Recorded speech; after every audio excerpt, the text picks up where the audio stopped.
All right, Sort of America week. I remember to put my um, inputs back on screen this week, or at least back in the middle of the screen. Gonna do what I usually do, just an out lap and 2 laps, as if I was qualifying. And then I'll go over a replay of the better lap afterwards.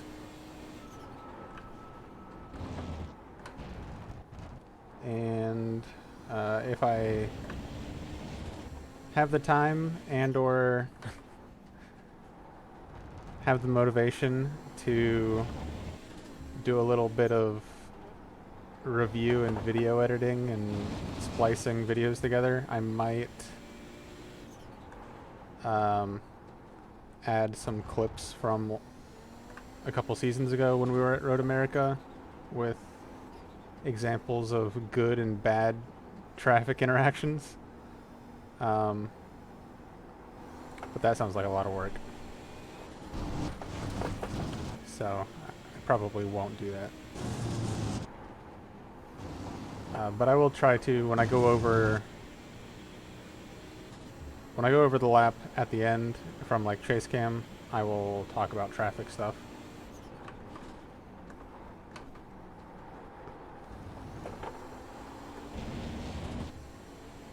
Alright, so coming to the end of my out lap.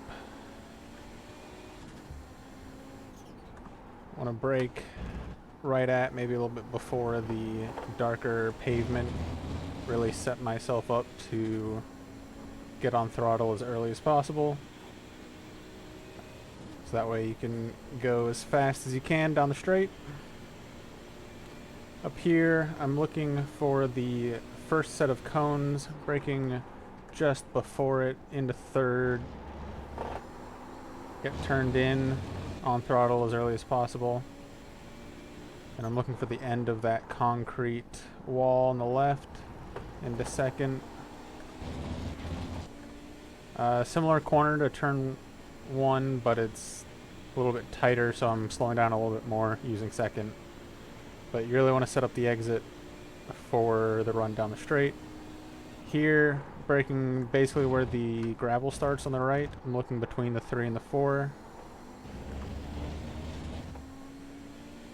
You want to make sure to turn in early to this uphill left-hander. Because if you enter that straight and then try to turn in, the car just wants to slide. Getting turned in early there as well, dipping my front left into the dip of the curb there to get some rotation.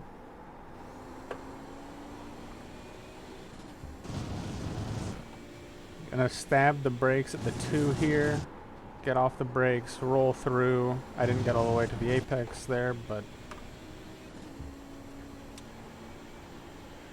now down into Canada corner. I'm braking basically right where the white line on the left straightens out. Brake right at the start of the yellow curb, get off the brake, then turn in onto the throttle.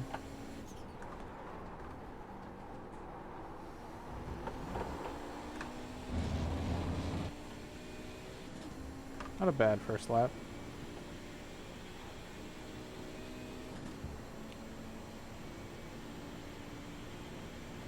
That lap time was 2:05.8. See if I can go a little bit quicker this lap.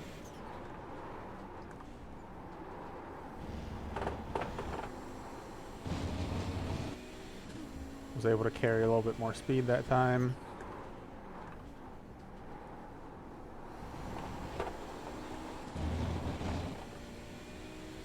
For turn 2, I err on the side of braking too early, because that'll let you just get on throttle earlier and carry more speed.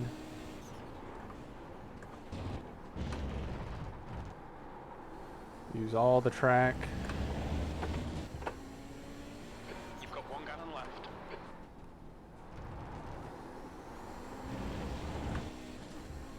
Here it's kind of a little bit on the brakes, roll for a second, and then on the throttle. I'm looking for the 3 there. Don't remember if I mentioned that on the first lap. Using all the track to open up the entry to the carousel. And then it's just kind of balancing brake and throttle to keep rotation. And then getting on the throttle as early as you can.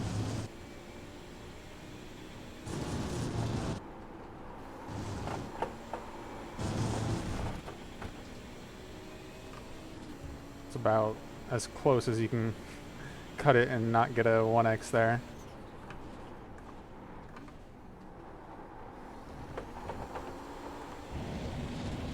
Half a gallon of fuel remaining.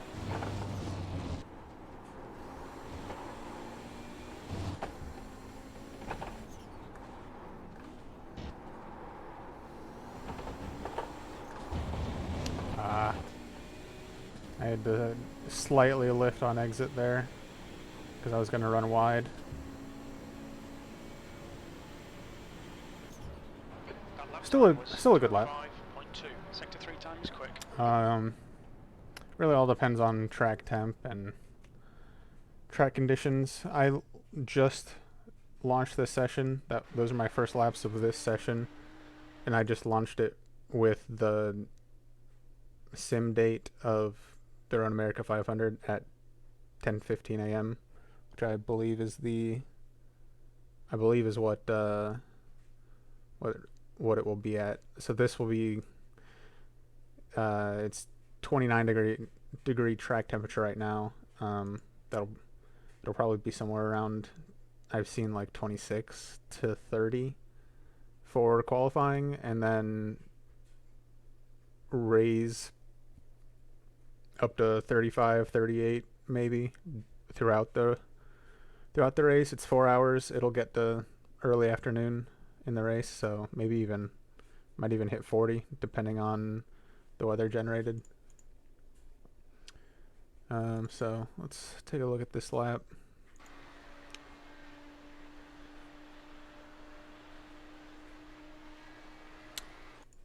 So I'm looking for the cones. I'm braking no later than the cones. Here I'm braking. I broke a little bit earlier. Trying to get turned in, so that way I can get off the brakes as early as possible. Get back on throttle using the exit curbs.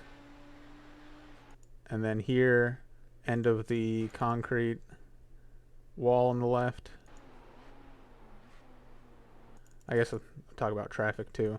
If a Nissan goes for the move right here, it can get a little weird once you get a little offline mid-corner. The car really wants to just slide, so be wary of that so you don't end up in the gravel. On exit, obviously, you're hoping they wait for exit, because then you're just all clear. Same thing for turn 2. So braking basically the end of the concrete wall. This one I am waiting a little bit longer to turn in. I'm not taking as shallow of an entry, just so that way I'm trying to set up the exit down the straight. But again, if you do get a Nissan trying to go inside late, there's barely any grip once you move offline, so you'll start to slide a bit. Using all the exit. Coming down here, braking basically right at where the gravel starts, which is right in between the 3 and the 4 board. Being careful, I want to get to the right of these curbs basically to open up my entry for the corner. But if you go right too early and you clip this gravel, you can go sideways very quickly. So yeah, I'm using all the track I can, You can even go a little bit wider, I think. I'm not sure what the rules tab says about track limits here, but you can go pretty wide, open up your entry to this corner. And then using all of that curving. And then here, because it levels out, if you go straight and then try to turn in, then the rear end especially, your car no longer wants to turn. It just wants to slide and keep your momentum going that way, which is why I'm already turning in to the curb early. I could even turn in a little bit earlier than I did here. If really not a great place for Nissans to try to pass, because the Audi is so good in the low speed that if the Nissan really needs to have a perfect corner exit in order to pass before this corner, it can be done.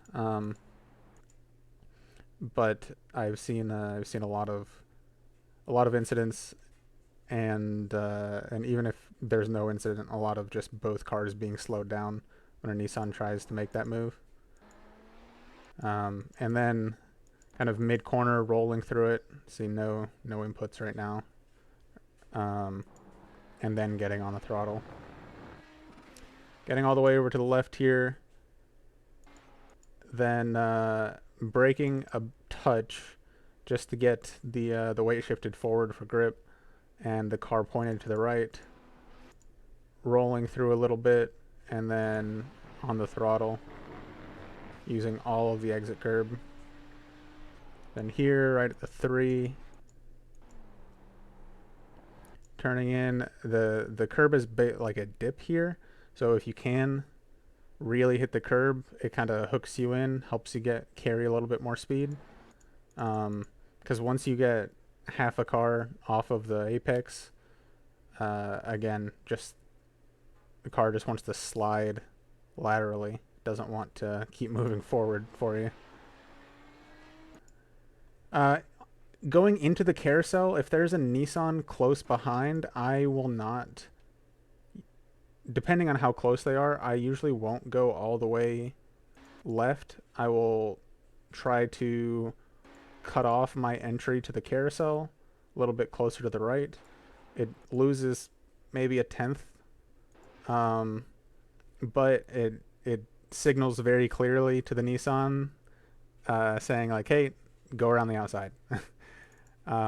Because if you open it up like this much and you have a Nissan who is far enough behind they shouldn't try to dive to your inside, they might anyway because you opened it up.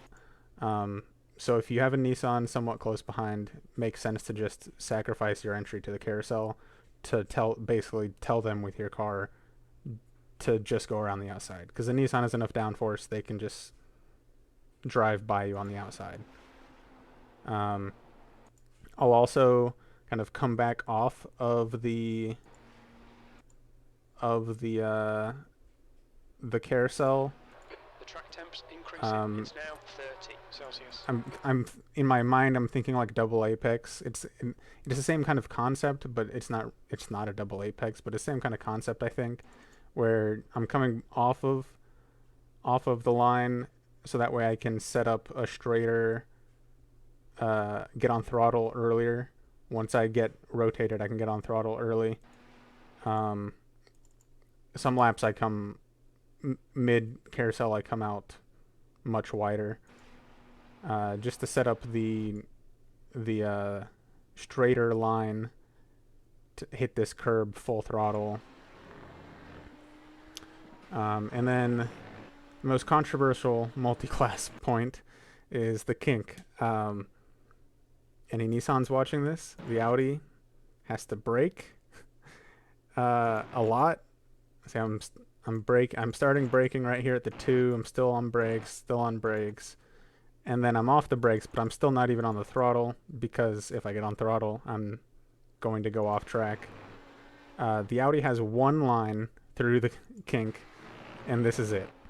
If you are a Nissan and an Audi is where my car is now, and you try to pass on the inside now, then the Audi is either going to kill you or go off track and be very upset with you. um, because if I'm right here and a Nissan dives to the inside, my only option is to hit them or brake, which braking will give me more understeer because that's just what the Audi does. And I'm probably going wide. And if I manage to keep it on track, I'm losing tons of time. But it's very difficult to make that last second adjustment and to keep it on track in the Audi. Just not an ideal move. Ideally, if you're not close enough to be passed by like here, then just wait and cut through on exit right here on this wide open right side. And then when there's no traffic, you see I kind of use the whole track. I go right, kind of straight line. If there's a Nissan anywhere basically in my relative behind, I will just stay on this left side. It just make it very clear to the Nissan, pass on the right, stay on the left here. So that way you don't have any weird traffic interactions.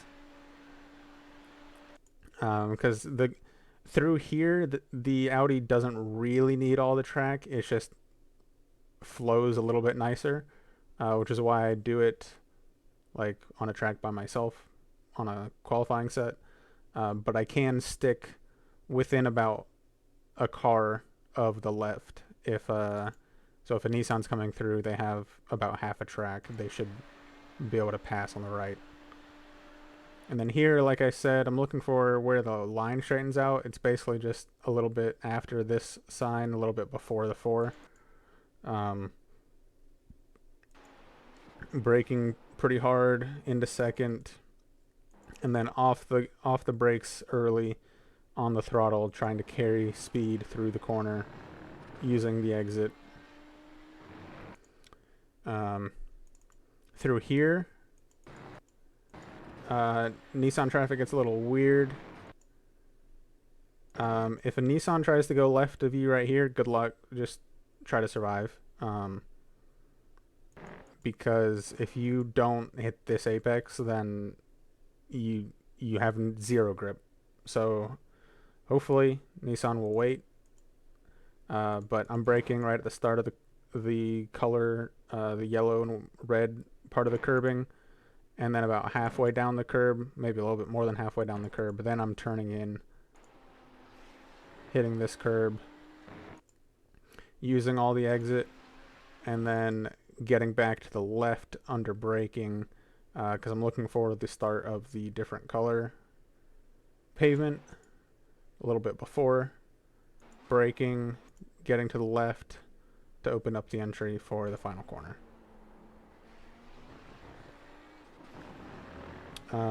It's a long race. We have 60-minute races all week, and then we have a very long race on Saturday with the Road America 500. So I highly recommend to be patient to both classes. And a lot of these corners, especially like 1 and 2, turn 1 and 2, where I said like I'm erring on the side of braking early. That also means that when you have a Nissan coming, if they're in the right lane in quotes, that making it look like that they're gonna pass, then you can even brake a little bit earlier and brake say here instead. Make sure they get by, and then just use the lack of speed, get your rotation, and have a better exit. So, gotta work together. It's a long race. I've apparently rambled for 20 minutes. Oh my god. All right. Well, good luck, everyone.